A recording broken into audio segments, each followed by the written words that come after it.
It's the time to get down. That story of the people, the Black Road to Hollywood. Yeah, I've done a lot of voiceover stuff, and a lot of Shakespeare. I started out doing Shakespeare. That's where I met Ted. Yeah. My wife and I were doing Romeo and Juliet at the Globe Theater here in Hollywood. Wow. And Ted came down to see it, and I think he wanted to use my wife for his play, but she didn't get no part. I got a part. That's right, huh? Yeah, he came to see my wife doing Juliet, and I was looking for Ophelia. Right, she was looking for Ophelia for Hamlet with Glenn Turman.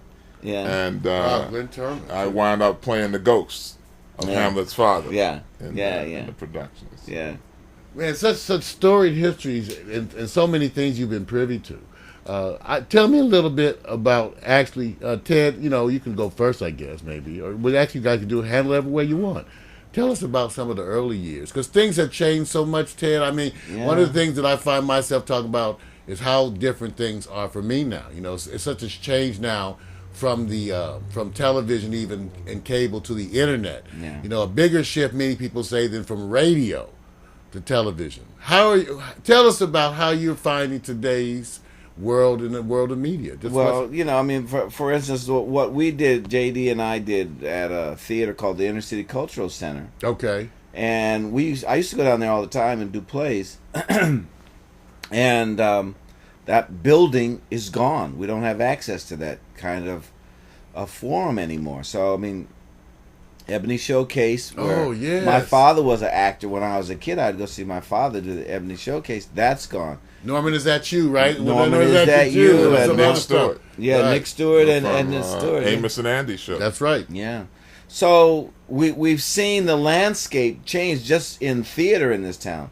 Now, the interesting thing about film is that when I was coming up, it was a time of black exploitation films, and TV was just starting to open up the doors to letting in black performers do television on a regular basis. Every once in a while you have like a wagon train where somebody turned up in the wagon might be black, but a runaway slave. Yeah, right. Right, because we used to run to the TV. Remember that your parents would say, "Black folks on television." That's right. Okay. Come in. Oh, you missed them. You missed them. You lying? They was there, but they gone now.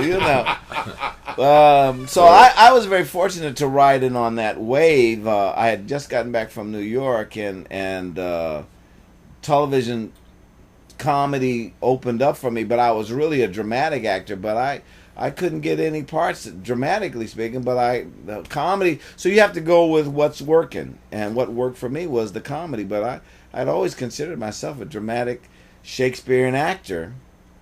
Now, Ted, that's so interesting to hear from you again, because my exposure to you as a young person was via the Black Belt Jones, Love Boat, and that's what was fascinating to me to see, what you had done in the past, the types of things, and even with JD to hear you all talking about Macbeth, because they don't think about black actors in those ways. Well, Ted has a film that he made of Othello, where he plays Othello, and he financed it himself.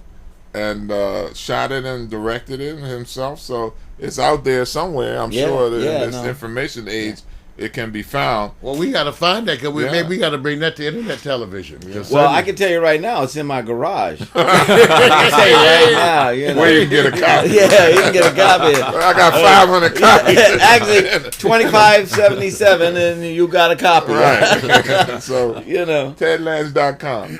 Yeah, call now. Really? Okay. Is there a TedLange.com? No, there isn't. No. Well, I'm about to go right there. I was on Somebody my way. probably just bought that domain name. There was. The interesting thing, here's the internet, okay? I wanted to have a website, and so I went on, someone turned me on to someone that designed websites. So I went and got TedLange.com and set it up in the whole deal, and then it turned out it was like renting an apartment. I didn't own it. Right. The guy that set it up for me owned it. Right. And then at the end of a year, he wanted another additional rent, Right. And I said, wait a minute, I thought I owned this. The guy said, no, you don't own it, I own it. So you own my name on my website, and I'm renting it. That was That's why you got to come. Ted will see you at home. You at home. This you is found, America, you, baby. You found the spot because we're gonna show you. One of the things that we do is show people how to take charge of all. But you're right. You're right. In this day, it's a whole new way of doing things. Yeah. And you can find out. Look up and find yourself without that. I've done a couple of things because we're on the web and doing stuff like that. I had a web series that I have on called Players at the Poker Palace.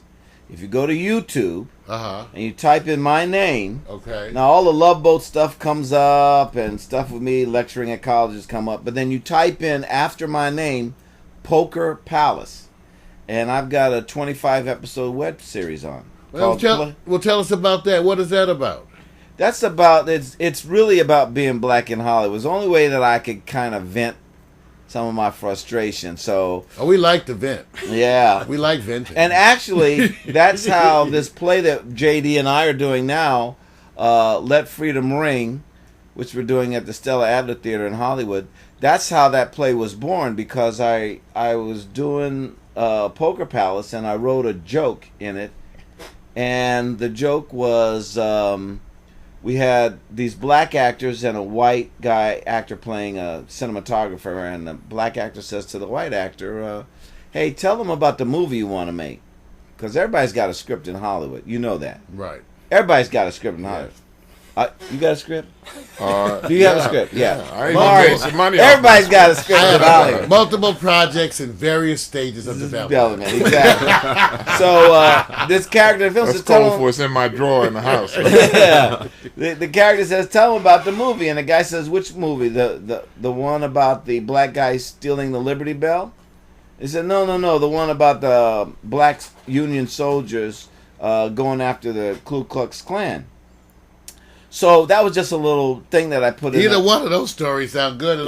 But Let Freedom Ring is actually about black guys stealing the Liberty Bell. Yeah, that's how that was born. So the guy that was the actual DP that was shooting the web series for me said, "Hey man, that's a movie." I said, "That's not a get out of here. That's just a joke. It's not." He said, "No, that's a movie. That's a movie." And so he stayed on me for about 3 months, and I said, "Well, I ain't gonna write no movie because a movie is hard to get done, but I'll write it as a play." And so he said, "Okay, write it as a play." So then another 3 months go by, and he would call me. He said, "Did you write the play? Did you write the play?" I said, "I ain't got time to write that play. I'm doing this. I'm doing that. Da da da da." And then finally one day I had a little lull. You know, you hate to have a lull when you're in Hollywood. So I had a little lull. And I don't think you have many lulls, but looking at this long list of... Yeah, well, I had a lull. You obviously make very good use of your lull. Well, I'm a self-starter. You know what I'm saying? So I started doing some research, and then I wrote the play. And the first thing I did was I called JD. I said, "Hey, JD, can you come over to my house and help me out Your here?" storied Shakesperean actor friend. Yes. Ted and I worked together. What did we do? Tinseltown Trilogy? Mm-hmm. That was a couple years ago. Greg Howard. Greg Howard. Who wrote Remember the Titans. Oh, yeah. He wrote this play, Tinseltown Trouble. He wasn't the oh yeah guy then. Yeah. Right, and Ted called me and asked me to come and do a part in it. And it was a Jehovah's Witness Barber, right? Yeah. And Greg is coming to opening night, by the way. Oh, great! Yeah. And I wound up getting a nomination from the NAACP for that part. So that's what we've worked together a few times over the years, but he always calls me when he's got something. When I know I need someone that's going to be dependable, that can act.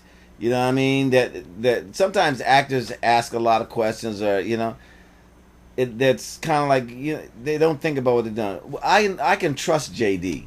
JD, I know, is good. He's sincere. He's honest, and he doesn't pull any punches. Sometimes that bothers me when he doesn't pull any punches. Hey, but you got But see, I learned it from him. See, because I was talking to Ted. He probably doesn't remember this. This was at Inner City many years ago, and we were talking about Shakespeare and characters and how you shake things up. And I did a production of Othello at the Globe Theater where I played Iago, which is traditionally a white part. Right. And the music that I used I learned from doing Hamlet with Ted. Ted was using contemporary music and doing all these crazy things. So it kind of loosened up my perspective on it. And I said, well, what about The Tempest, which is a play that has a fairy in the classical sense in it, and he named what's his Ariel. Ariel. And he said, well, suppose Ariel is Ariel's usually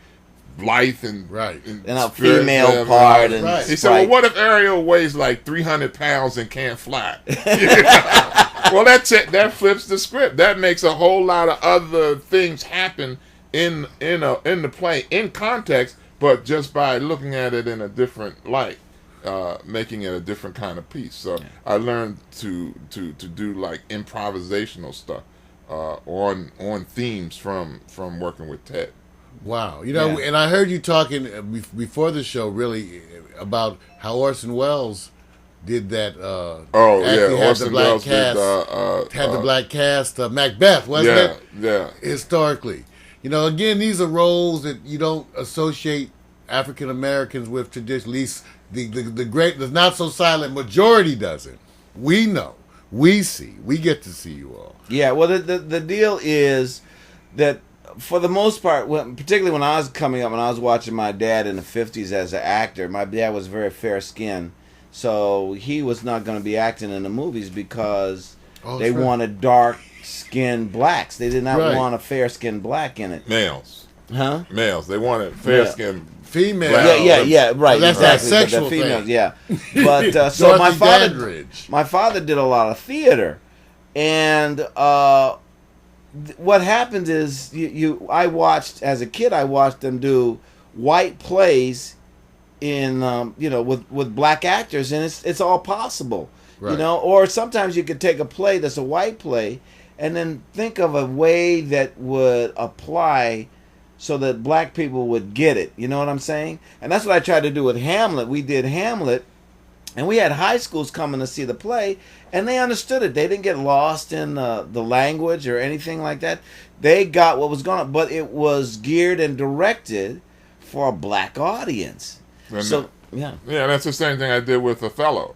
When I changed it, Othello was black, Iago was black, and the thing that started me off on that was Thad Taylor, who ran the theater. Once I went to audition for Othello, and this actor named Stan Hayes, he's dead now, may God have mercy on him. He was Othello, and the guy that ran the theater said, well, there can only be one black guy in Othello, and that's Othello, and that's going to be Stan.